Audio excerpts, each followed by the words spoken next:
என் அன்பு பிள்ளையே, இதை கேள் என்று சொன்னவுடன் எந்த நம்பிக்கையில், பக்தியில் என் வார்த்தைகளை கேட்க வந்தாயோ அதற்காகவே நிச்சயமாய் உனக்கானதை உன் கைகளில் கொடுத்தே தீருவேன். விதி என்னை சூறாவளி போல் சுழற்சி அடிக்கிறதே, எந்த பக்கம் திரும்ப வேண்டும் என்று தெரியவில்லையே அம்மா என்று மூச்சு திணறலோடு நீ என்னிடம் வேண்டி வணங்கி வந்து நின்றாய். உனக்காக இந்த தாய் மனமிறங்கி உன் விதியை சரி செய்து உன்னை பயமுறுத்தும் அத்தனை விஷயங்களையும் உன்னிடம் இருந்து விலக்கி வைத்து உன்னை சந்தோஷமாய் வாழ வைக்க வந்துவிட்டேன். தனிமை எப்போதுமே மனதை பலப்படுத்தாது. நல்ல தனிமை என்பது மனநிலையை உன் கட்டுக்குள் வைத்து என்னை சரணடைவதாகும். ஆனால் நீயோ உன்னை தனிமையாக்கி கொண்டு மனதிற்குள் அழுது புலம்பி கொண்டிருக்கிறாய். இப்படிப்பட்ட தனிமை உன்னை பலவீனப்படுத்தும். உன் மனதையும் உடலையும் நீயே வருத்தி கொள்ளாமல் உன் மனதில் இருக்கக்கூடிய அத்தனை வருத்தங்களையும் வேதனைகளையும் என்னிடம் கூறிவிட்டு என்னை எந்த ரூபத்தில் உனக்கு பிடித்திருக்கிறதோ அந்த ரூபத்தை மனதில் நிறுத்தி உன்னோடு நான் உனக்காக இருப்பதை உணர்ந்து கொள். நிச்சயம் உனக்கான நன்மையை நான் நடத்தி கொடுப்பேன். உனக்கு பிடித்தவை கூட ஒரு நாள் விருப்பமில்லாமல் போகும். ஏனென்றால் இங்கு எதுவும் நிரந்தரமில்லை. நிரந்தரம் இல்லாத இந்த உலகத்தில் உனக்கு எது நல்லதோ அதை நிச்சயம் உனக்கு கொடுத்தே தீருவேன். நீ அழுவதினாலும் வருத்தப்படுவதினாலும் இந்த மண்ணுலகில் எதுவும் மாறிவிடப் போவதில்லை. எனவே வருத்தப்படுவதை நிறுத்திவிட்டு உனக்கான வேலைகளை புத்துணர்ச்சியோடும் மகிழ்வோடும் செய்து கொண்டே இரு.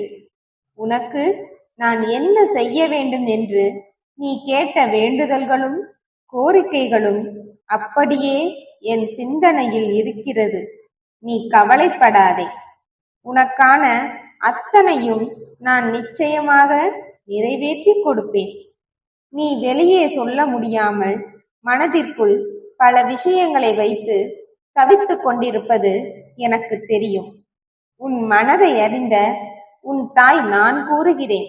நீ வருத்தப்படும் அளவிற்கு எந்த தவறும் செய்துவிடவில்லை. கவலையை விடு. உன் லட்சிய பாதையில் நீ அடியெடுத்து வைக்கப் போகிறாய். உனக்காக நீ ஆசைப்பட்டதை எல்லாம் உன் தாய் நான் செய்து கொடுக்கப் போகிறேன். இனிமேல் நீ எதற்காக வருந்த வேண்டும்?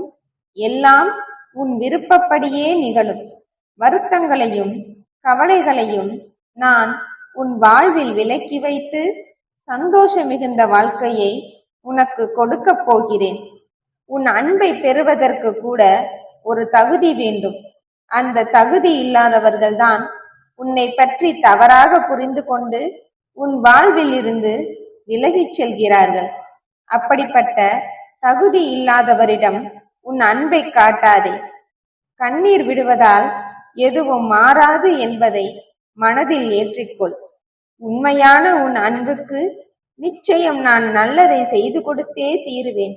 நீ அனைவரையும் தேடிச் செல்லும் காலம் முடிந்து போய் உன் வரவுக்காக அனைவரும் காத்திருக்கும் நேரம் வந்துவிட்டது. உன் மனதில் கவலைகளுக்கு இடம் கொடுக்காதே. எல்லாம் மாறி உன் மனதில் மகிழ்ச்சி வரவிருக்கிறது. கடினமான நேரத்தில் நீ எடுக்கும் முடிவு மிகவும் முக்கியமானது. அது உன்னை வெற்றி பாதையில் அழைத்து செல்லக்கூடிய முடிவாக இருக்க வேண்டும். சிந்தனையில் என்னை நினைத்து எந்த முடிவானாலும் எடு. பேச்சினால் ஏற்படும் விபரீதங்களை தடுக்க மௌனம் ஒன்றுதான் சிறந்த வழி என்பதை புரிந்து கொள். என்ன நடந்தாலும் ஏற்றுக்கொள்ள தயார் என்று நினைத்து பயணத்தை தொடங்கு. அப்போதுதான் வாய்ப்புகள் உன்னை தேடி வரும். தீமையை நன்மையால் வெல்ல முடியும். பொய்யையும் உண்மையால் வெல்ல முடியும்.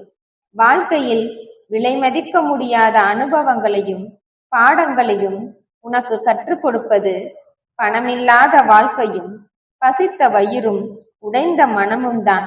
என்பதை புரிந்து கொள். உன் வெற்றியை தோல்வியை முடிவு செய்வது உன் விடாமுயற்சியில்தான் இருக்கிறது. மற்றவர்களை நம்புவதற்கு எதிர்பார்ப்பதற்கு பதிலாக நீ உன்னை நம்பு. உன்னால் செய்ய முடிந்ததை அயராது செய்து கொண்டு இரு. அப்படி இருக்கையில் உன் கைப்பிடித்து அடுத்தடுத்த நிலைக்கு நான் உன்னை உயர்த்தி கொண்டே செல்வேன். உனக்கு கண்ணீரை துடைத்து விடவும் ஆறுதல் கூறவும் உறவோ நட்போ இல்லை என உணராமல் உன் தாய் நான் இருப்பதை உணர்ந்து கொள். உன் கையில் உனக்கானதை கொண்டு வந்து இப்பொழுது சேர்த்திருக்கிறேன். அதை நன்முறையில் பயன்படுத்திக் கொள். மங்களம் உண்டாகட்டும்.